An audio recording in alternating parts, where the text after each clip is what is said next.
Bonjour à tous.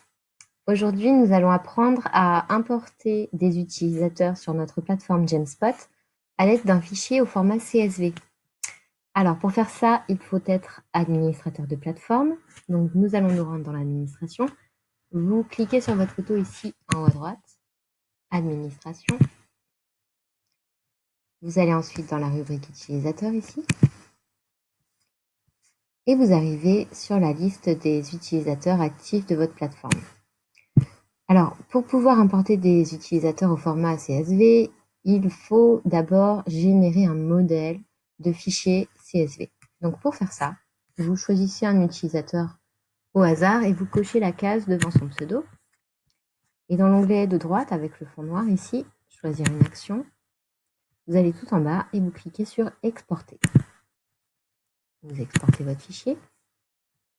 Voilà. Alors, moi, j'utilise OpenOffice pour lire les fichiers CSV, mais vous pouvez utiliser n'importe quel autre logiciel qui les lit.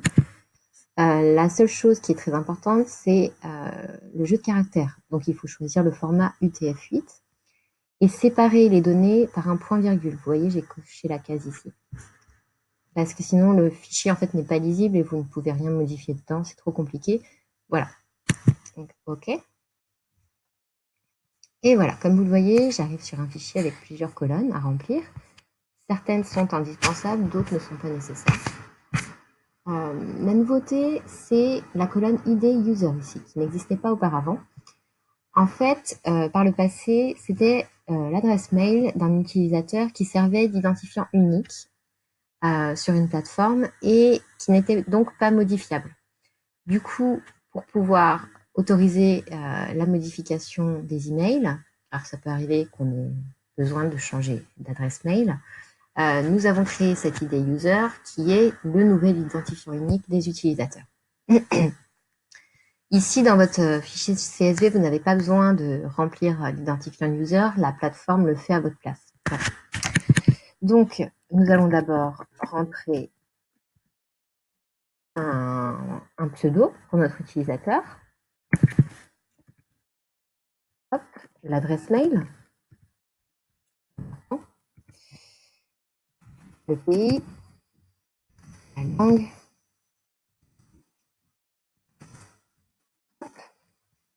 La date de création, c'est pas nécessaire de le remplir. Toutes les autres données, date de naissance, numéro de téléphone, compagnie, department, tout ça, vous n'avez pas besoin de le remplir, sauf si dans le réglage des champs en administration, vous avez coché la case demander à l'inscription. Si l'une des données ici est demandée à l'inscription sur votre plateforme, il faut impérativement la remplir dans votre fichier CSV. Voilà, donc moi je continue. Alors, la colonne rôle, elle est indispensable. User, il faut la remplir. Et la colonne active, vous mettez 1 dedans, mais il faut aussi la remplir, c'est très important.